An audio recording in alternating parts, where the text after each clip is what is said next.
Hello, everyone. Welcome to Small Talk. Well, I'm very pleased to welcome back. He is a performer, he's a singer, songwriter, a guitar player, also an artist, and my friend, Pat Axe. Welcome back to the show, Pat. Hello, how are you? I'm good, thank you. How's it going? Pretty good. It's been a while since we chatted, and I got some new stuff going on in my life, and Okay. it's all cool. So what's the new stuff? Well, I've got a new band. I had it's doing music, or especially like being a musician. I mean, it's one thing being a solo performer, it's another thing being an ensemble player. Yeah. And I mean, I've got a drummer, and I've got a harmonica player, and a bass player, and collectively it's a new version of the Pat Axe band, Oh, and we're good. I mean, I'm not being boastful, but I mean, we're gonna be a damn entertaining band. I mean, it's basically rock, roll, and blues with a bit of an edge. yeah, exactly. Well, I know you had been doing a lot of busking. So how did it come about that you formed another band? Um, well, when I'm not gigging for a while, people start taking notice and asking me, "How come you're not playing?" It's like trying to get the energy together to get the right people together. Yeah, yeah. So what happened was I had a couple little gigs, and I was doing them, and then I decided to change members. It just happens. You work with somebody for a while, and it's not. The one thing I have to keep in mind. I mean, I've got my name. It's Pat Axe, right? So it's kind of a brand. Right. So it's like if I don't like something, or if it's not working for me, I do have the option of going, "See you later." Um, which we won't get into the politics of it and all, but it's like I'm totally for sharing sharing the band, and like having four equal parts of a square. But if I'm not happy, if I'm not happy with the project, Yeah. you're that's the business side that comes out. Well, I also, will walk. it's I'll gonna disconnect yeah, it's myself. gonna affect your work, right? Yeah. How can it not if you're not happy with whatever members you have or whatever, if you're not syncing properly, it's gonna affect you and it's gonna affect the audience. Well, a couple of months ago, I had a gig, and I was, I won't get into the specifics of it. And he said, "Well, what are we gonna do?" And I said, "It's the Pat Axe Band." I said, "We're gonna do stuff I know. Don't pull anything out on me on stage that I don't know." And then, so there was a couple of incidences with one of the players I was working with, and I won't get into it, but I just figured, okay, it was time to sever ties. It wasn't working for me. Yeah. And like I've said before, it's like if I walk away, just let me walk away, because the fight happens when you chase me down. Right. And I think, I've always been like that.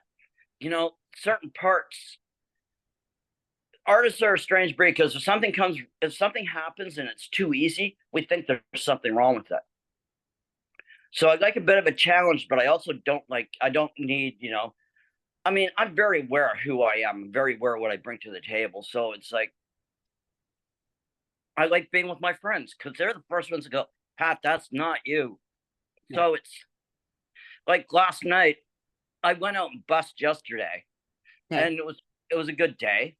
And then last night, I had a gig at the Legion at Commercial on 6. I was part of the house band, so I did double duty yesterday. Mm. And so I mean, I played in the morning.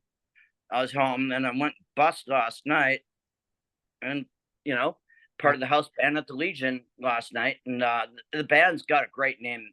It's my buddy Paul and Blobby Scaper and Paul Lund, and Kelly Sedola is on drums, and we just went in and had fun. Just went and played some rock and blues, and people liked it.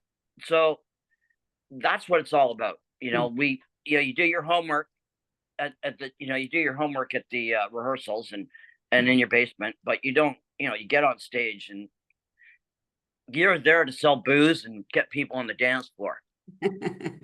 And you know there's there's an old saying that I used to say in the 80s when I was playing in ska bands and reggae bands.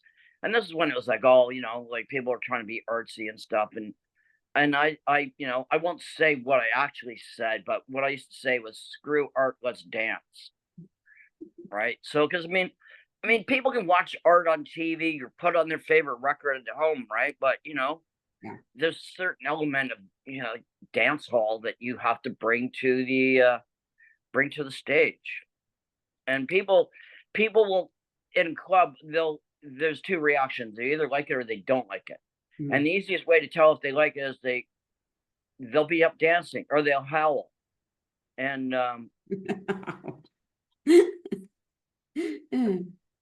but it's a funny thing, and it's like what happens when the adrenaline starts going and egos start happening, right? You've got to be around people you can feel comfortable with, because otherwise, there are people who get these inflated egos when they're on stage, and just like Yes. they, they babble, or they go, "Hey, look at me!" And it's like if you're doing your job, people are going to pay notice. People are going to pay attention.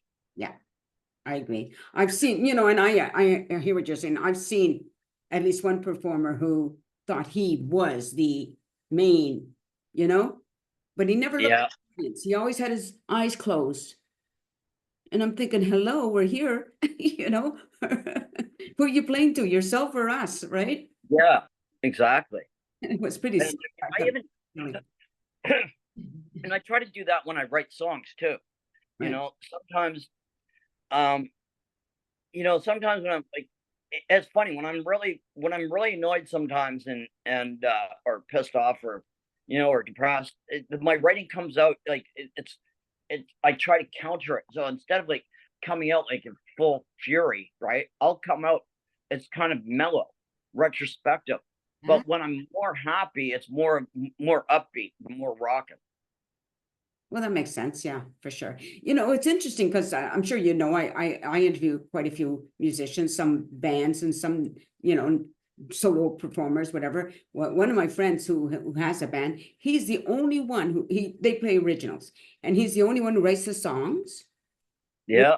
others, they collaborate, you know. So now, do you perform originals?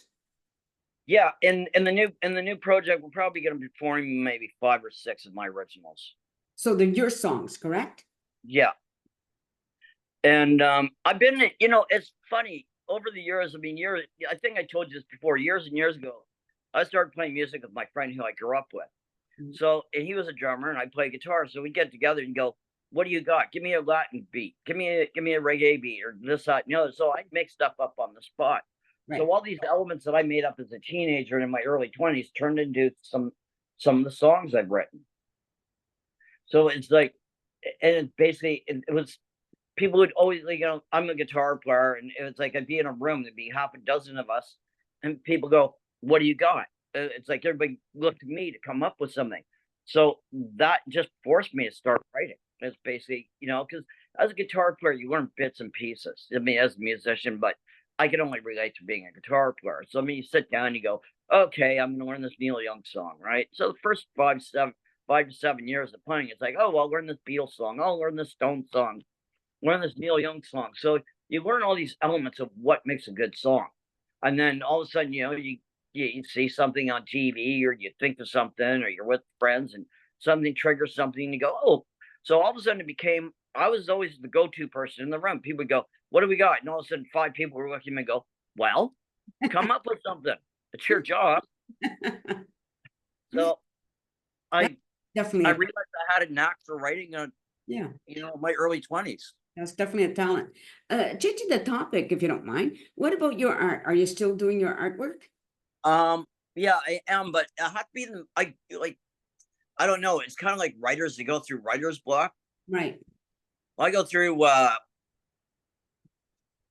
go through phases where I paint and draw at a furious pace, and then I don't do anything for a while. Mm. And going back to like when I was a kid, I remember my mom when I was a teenager and in my early 20s, she'd go, "Oh, do something." Like she would say the same thing about my music too. She'd go, "Play me something nice or draw me a nice, that's, I've got a habit of like, I'll draw. I think I sent you the picture, but like Yeah. people say, "Oh, can you do a nice Christmas scene?"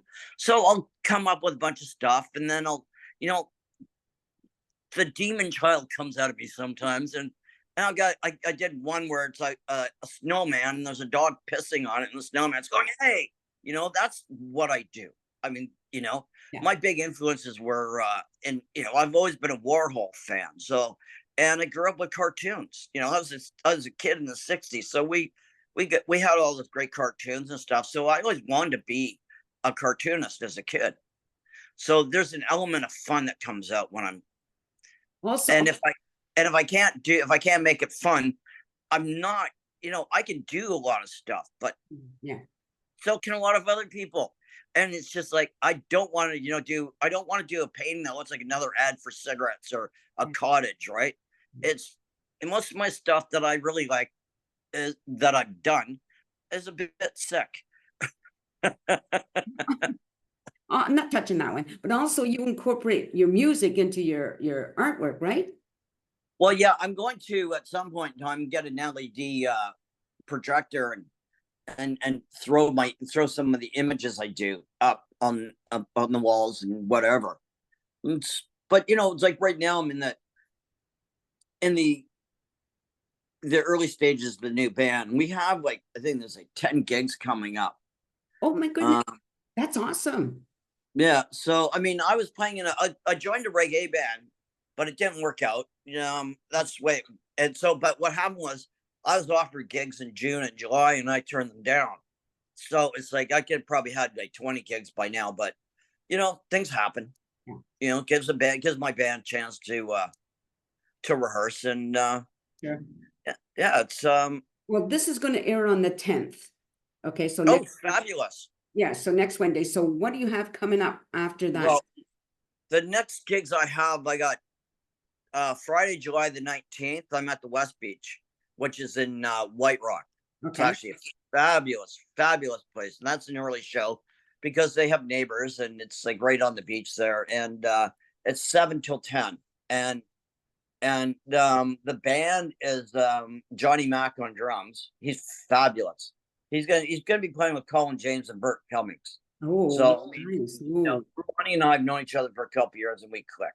right. And I have Paul Lund on harmonica, who was in the Pat Axe band before, and it's like we're good friends. So it's like he's in and out all the time, and then James Worth, who's the bass player, is a young fellow, and he's great. So we all get along, and it's a fabulous. I'm having fun with this band, Right. And and that's what you and should, then right? Yeah, having fun. and then the Saturday we're in North Van at the Legion in North Van up on West Third. Okay. It's Legion number 45. So Okay. we got Friday the 19th at West Beach and the 20th of July, which is Saturday, at the Legion in North Van. And then we have some other shows. I just don't have my calendar in front of me, but there's got a bunch of other things coming up. Right. I got my schedule on my fridge in the kitchen. I'm sitting in the living room right now. When we finish this, you can send me some of the details and I can include them. Okay. Okay, so that once it's aired, people will have those dates, okay? Yes. Fabulous. Yeah, so then you don't about your memory. So yeah, and I've got some dual stuff coming up with Paul. Oh, and this Saturday, the 6th, which this will air after the 6th, but I'll be doing I'll be one of the special guests at Donegal's at the singer-songwriter afternoons on the patio. So that'll be fun. Yeah, for sure. So, yeah, things are beginning to come along, and it's just like it's the problem is it's like with music, it's like any art, it's like it's what I do, it's who I am, Yeah. it's how I identify. And sometimes when you're not gigging, when I'm not gigging or I'm not rehearsing in a band, I start going a bit squirrely, and Mhm. and that's when I know it's time to get into a band. Yeah, either join a band or put together another one. But it's the energy of keeping it going. So it's like I've got gigs, like even got a New Year's Eve gig already. So Oh, it's getting the ball rolling and keeping it rolling. So I like to have like a half a dozen different rooms, at least half dozen to 10 different rooms that I play, maybe once every couple of months or once a month, like the Legion gig at North Van. I'm going to be there July the 20th, and then August 24th, and then September 28th. And so that's what I like to have. I like to have like a half a dozen rooms where I'm there at least once a month or a couple of nights, that kind of thing. And I got a duo gig coming up, I think August 24th with Paul, where it's basically an extension of my busking thing, just me on acoustic guitar and Paul on harmonica. And if guests come in the room and we know them, we're more than welcome to come up and sit in or sing a song or play bongos or whatever. And but I do like doing a solo act and a duo. It's a different muscle, really. Because you have to, nothing lets you know if you can sing and play like sitting down with an acoustic guitar and belting it out. Do you ever Not every. sorry. What's that? Do you ever come and perform in Chilliwack? I played out there last fall. I did a gig out in what the heck's just the other side of Hope, I think it was. Some little community. I can't remember the name of it. And I did a Halloween / Thanksgiving gig. Okay. But yeah, I mean, if the money's there, I'll go at the Chilliwack. Somebody says, hey, we need a rock and roll band. Yeah. Find me. You can find me. I'm on Facebook, Instagram, I'm not hard to find. Or you can just Google Pat Axe and my website will come up. Right. Yes. So, so yeah, I mean, I'll go anywhere, but the money has to be right. I mean, it takes, just everybody who books clubs knows what the going rate is. So, I mean, that's what I'll do. That. Yeah. Because I live in Vancouver and Chilliwack's a bit of a hot skip and a jump. So we need gas money and, I was just so on and so forth. I was just curious about it because I was just thinking it would be nice to do an interview where you're here in person, right? Yeah. Because I mean, next time if I get a gig out there, it'd be really cool for you to come out and meet the band and do a live interview. That would be fun, and I'd bring you cupcakes. Oh, excellent! Bonus. Yeah. So yeah, people have been asking me lately, are you going to do a Christmas card this year? Because for the past couple of years, I haven't done one. I just wasn't in the right headspace, and the pandemic and everything, and so this Christmas card I'll be doing won't have cats on it because we lost one of our cats. It'll be 2 years in October that he passed. We had to put him down. He had lymphoma, and he was only 7 years old. And then Noodles, who's the black cat in all my paintings and my artwork, he was 18 years older, close to 19, and we basically lost him.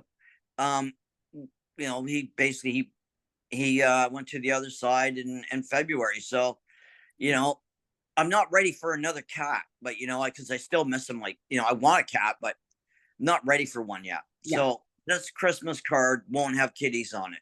So in case anybody's wondering where the cats are, anybody who knows me knows I lost my cats. And Noodles was just, he was like, I remember when I was going to work, I'd go out and I'd come home and he'd be sitting at the door.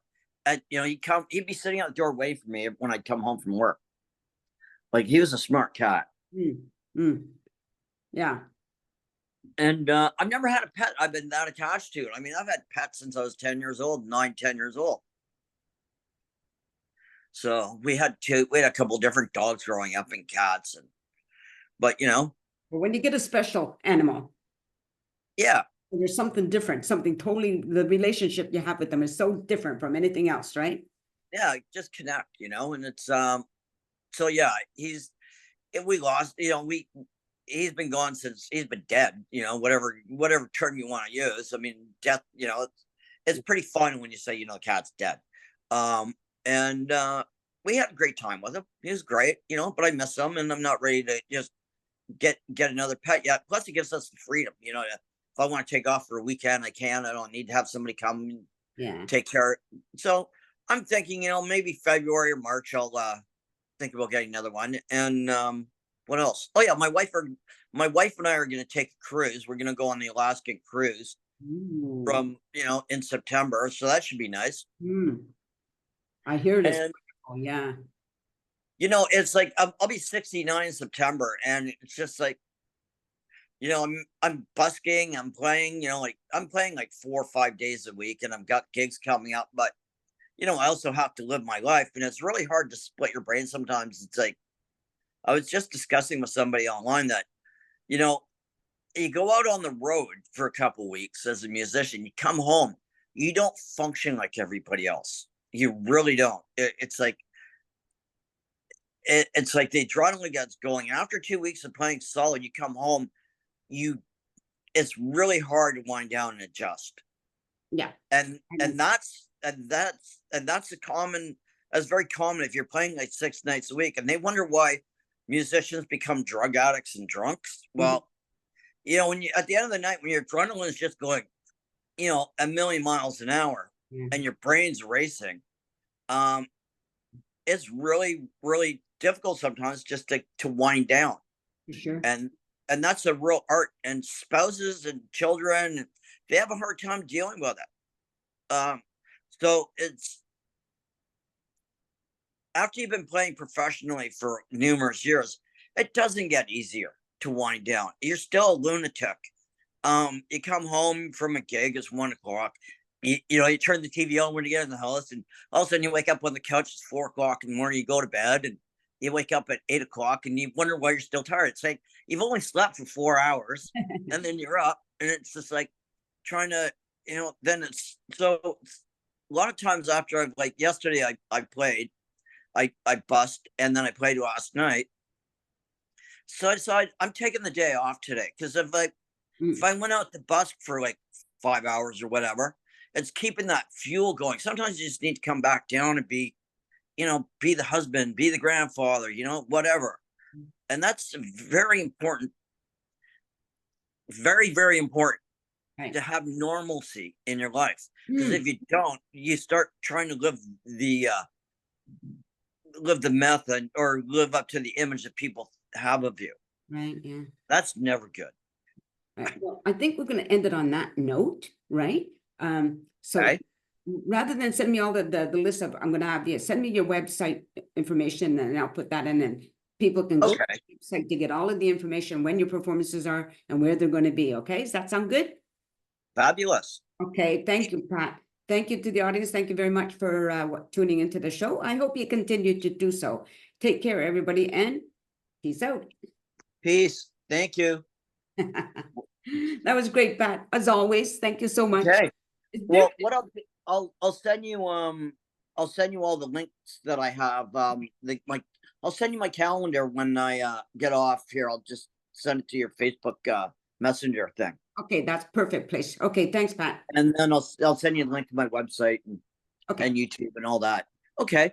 All right. Great interview. Thank you. Thank you. As always, thank you. Hey, take care. Have a good day. Bye-bye. Bye-bye.